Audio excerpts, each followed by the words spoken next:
టర్కీకి shock ఇచ్చిన aviation సేవల రద్దు భారతదేశం ఇటీవల తీసుకున్న ఒక కీలక నిర్ణయం అంతర్జాతీయ స్థాయిలో చర్చనీయాంశంగా మారింది.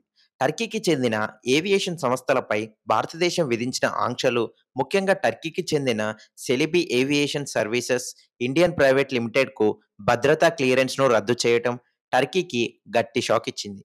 ఈ నిర్ణయం భారతదేశం, పాకిస్తాన్ మధ్య ఇటీవల ఉద్రిక్తతలు, టర్కీ యొక్క పాకిస్తాన్ మద్దతు మరియు భారతీయ ప్రజలలో టర్కీపై ఉన్న వ్యతిరేకత భావన నేపథ్యంలో వచ్చింది.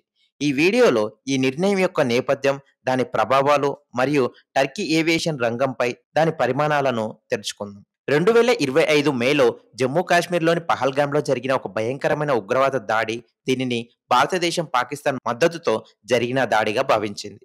రెండు దేశాల మధ్య ఉద్రిక్తతలను మరింత పెంచింది. ఈ దాడికి ప్రతీకారంగా భారతదేశం ఆపరేషన్ సింధూర్ పేరుతో ఒక కౌంటర్ టెర్రర్ ఆపరేషన్ను ప్రారంభించింది. ఈ ఆపరేషన్ సమయంలో పాకిస్తాన్ టర్కీ మూలగల డ్రోన్లను ఉపయోగించినట్లు ఆధారాలు లభించాయి. ఇది భారతదేశంలో టర్కీపై తీవ్రమైన వ్యతిరేక భావనలను రేకెత్తించింది. టర్కీ అధ్యక్షుడు ఎర్డోగాన్ ఈ సందర్భంలో పాకిస్తాన్కు తమ మద్దతును ప్రకటించటం భారతీయుల ఆగ్రహాన్ని మరింత పెంచింది. ఎర్డోగాన్ పాకిస్తాన్ ప్రధాని షెహబాజ్ షరీఫ్ను ప్రియమైన సోదరుడు అని సంబోధిస్తూ పాకిస్తాన్కు మంచి మరియు చెడు సమయాల్లో తమ సంఘీభావం కొనసాగుతుందని వ్యాఖ్యానించారు. ఈ వ్యాఖ్యలు భారతదేశంలో టర్కీపై బహిష్కరణ ఉద్యమాన్ని ఉద్దీపనం చేశాయి. ఈ ఉద్రిక్తతల నేపథ్యంలో భారతదేశం టర్కీకి చెందిన సెలిబీ ఏవియేషన్ హోల్డింగ్ యొక్క భారతీయ శాఖ అయిన సెలిబీ ఎయిర్పోర్ట్ సర్వీసెస్ ఇండియన్ ప్రైవేట్ లిమిటెడ్కు భద్రతా క్లియరెన్స్ను రద్దు చేసింది. ఈ నిర్ణయం భారతదేశం యొక్క bureau of civil aviation security చేత జాతీయ భద్రత కారణాలతో తక్షణమే అమల్లోకి వచ్చింది. సెలిబీ భారతదేశంలోని 9 ప్రధాన విమానాశ్రయాలలో ఢిల్లీ, ముంబై, బెంగళూరు, హైదరాబాద్ మొదలైనవి గ్రౌండ్ హ్యాండ్లింగ్ సేవలను అందిస్తుంది. ఇందులో బ్యాగేజీ లోడింగ్, కార్గో మేనేజ్మెంట్ మరియు ఎయిర్ సైడ్ ఆపరేషన్స్ వంటి అత్యంత సున్నితమైన పనులు ఉన్నాయి. ఈ రద్దు టర్కీ యొక్క ఏవియేషన్ రంగంపై తీవ్రమైన ప్రభావం చూపనుంది. ఎందుకంటే సెలిబీ యొక్క భారతీయ శాఖలు దాని మొత్తం ఆదాయంలో 3వ వంతు సహకారం అందిస్తుంది. సెలిబీ తమ సంస్థ రాజకీయ బంధాలు లేని అంతర్జాతీయ సంస్థగా పెట్టుబడిదారులచే నిర్వహించబడుతుందని మరియు తమ యాజమాన్యం గురించి సోషల్ మీడియాలో వస్తున్న ఆరోపణలను తప్పుడు వాదనలని పేర్కొనింది. అయినప్పటికీ భారత ప్రభుత్వం ఈ నిర్ణయాన్ని ఉపసంహరించే సూచనలు లేవు మరియు సెలిబీ ఈ నిషేధాన్ని రద్దు చేయడానికి చట్టపరమైన చర్యలు తీసుకోవాలని యోచిస్తుంది. టర్కీ యొక్క పాకిస్తాన్ మద్దతు కారణంగా భారతీయులలో బాయ్కాట్ టర్కీ ఉద్యమం ఊపందుకుంది. ఈ ఉద్యమం సోషల్ మీడియాలో వైరల్గా మారింది. ఇది గతంలో బాయ్కాట్ మాల్టీవ్స్ ఉద్యమంతో సమానమైన ప్రభావాన్ని చూపింది. ఈ ఉద్యమం ఫలితంగా భారతీయ ట్రావెల్ ఏజెన్సీలు టర్కీ మరియు అజర్బైజాన్కు బుకింగ్లను రద్దు చేశాయి. ఉదాహరణకు ఇనిక్స్కో, కాక్స్, కింగ్స్ మరియు ట్రోవోమిట్ వంటి ప్రముఖ ట్రావెల్ సర్వీసెస్ ప్రొవైడర్లు టర్కీ, అజర్బైజాన్ మరియు చైనాకు అన్ని ఫ్లైట్లు మరియు హోటల్ బుకింగ్లను నిలిపివేశాయి. క్లియర్ ట్రిప్ ఒక వారంలో ఈ దేశాలకు 260% రద్దుల పెరుగుదలను నివేదించింది. ఈ బహిష్కరణ ఉద్యమం టర్కీ యొక్క టూరిజం రంగంపై తీవ్రమైన ప్రభావం చూపింది.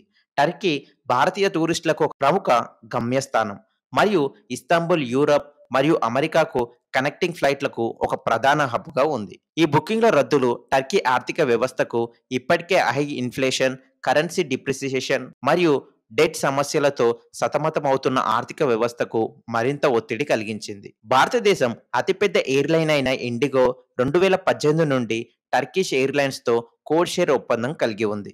ఇది భారతీయ ప్రయాణికులకు యూరప్ మరియు అమెరికాకు సరసమైన ఫ్లైట్లను అందిస్తుంది. ఈ ఒప్పందం ఇప్పుడు విమర్శలను ఎదుర్కొంటుంది, ఎందుకంటే టర్కీపై ఉన్న వ్యతిరేక భావనలు ఈ సహకారాన్ని ప్రశ్నిస్తున్నాయి. ఇండిగో ఈ ఒప్పందాన్ని సమర్థిస్తూ ఇది భారతీయ ప్రయాణికులకు లాభదాయకరమని మరియు దీని ద్వారా వారు ఎక్కువ గ్లోబల్ కనెక్టివిటీని పొందుతున్నారని పేర్కొనింది. అయినప్పటికీ ఈ ఒప్పందం భవిష్యత్తులో ఒత్తిడిని ఎదుర్కోవచ్చు. ముఖ్యంగా భారత ప్రభుత్వం టర్కీతో వాణిజ్య సంబంధాలను సమీక్షిస్తున్న నేపథ్యంలో సెలిబీ యొక్క భద్రత క్లియరెన్స్ రద్దు కారణంగా భారతదేశంలోని విమానాశ్రయాలు, ఇతర గ్రౌండ్ హ్యాండ్లింగ్ సంస్థలైన ఎయిర్ ఇండియా, ఎయిర్పోర్ట్ సర్వీసెస్ మరియు ఎయిర్ ఇండియా ఎస్ఏటిఎస్ మరియు బర్డ్ గ్రూప్లపై ఆధారపడాల్సి ఉంది. ఈ మార్పు కొన్ని తాత్కాలిక అంతరాయాలను కలిగించవచ్చు. కానీ భారత ప్రభుత్వం ఈ పరివర్తనను సాఫీగా నిర్వహించడానికి చర్యలు తీసుకుంటుంది. కేంద్ర ఏవియేషన్ మంత్రి రామ్మోహన్ నాయుడు సెలిబి ఉద్యోగులను ఇతర సంస్థలలో సమీకరించటం మరియు ప్రయాణికులకు ఎటువంటి అసౌకర్యం కలగకుండా చూడటం కోసం చర్యలు తీసుకున్నట్లు పేర్కొనింది. భారతదేశం యొక్క ఈ నిర్ణయం టర్కీ ఆర్థిక వ్యవస్థపై గణనీయమైన ప్రభావం చూపనుంది. టర్కీ ఇప్పటికే ఆర్థిక సంక్షోభంతో సతమతమవుతుంది మరియు భారతీయ టూరిస్టుల బహిష్కరణ, ఏవియేషన్ సేవల రద్దు మరియు వాణిజ్య ఆంక్షలు దాని ఆర్థిక స్థితిని మరింత దిగజారవచ్చు. టర్కీ యొక్క ఏవియేషన్ రంగం, ముఖ్యంగా సెలిబి వంటి సంస్థలు భారతదేశంలోని విమానాశ్రయాలలో సేవలను కోల్పోవటం వల్ల ఆదాయ నష్టాన్ని ఎదుర్కోవచ్చు. అదనంగా భారతదేశం నుండి టర్కీ ఉత్పత్తుల దిగుమతులను తగ్గించటం, ఉదాహరణకు యాపిల్ దిగుమతులను హిమాచల్ మరియు ఉత్తరాఖండ్ ఉత్పత్తులతో భర్తీ చేయటం టర్కీ వాణిజ్యంపై మరింత ఒత్తిడిని కలిగిస్తుంది. ఈ నిర్ణయం భారతదేశం యొక్క వ్యూహాత్మక వైఖరిని ప్రతిబింబిస్తుంది. టర్కీతో సంబంధాలను తగ్గించటంతో పాటు భారతదేశం టర్కీ యొక్క సాంప్రదాయ ప్రత్యర్థులైన Greece, Armenia, Cyprus, Saudi Arabia మరియు యునైటెడ్ అరబ్ ఎమిరేట్స్లతో సంబంధాలను బలోపేతం చేసింది.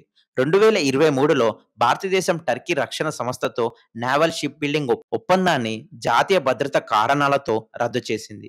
ఇది టర్కీతో సైనిక సహకారాన్ని తగ్గించే దిశగా ఒక అడుగు.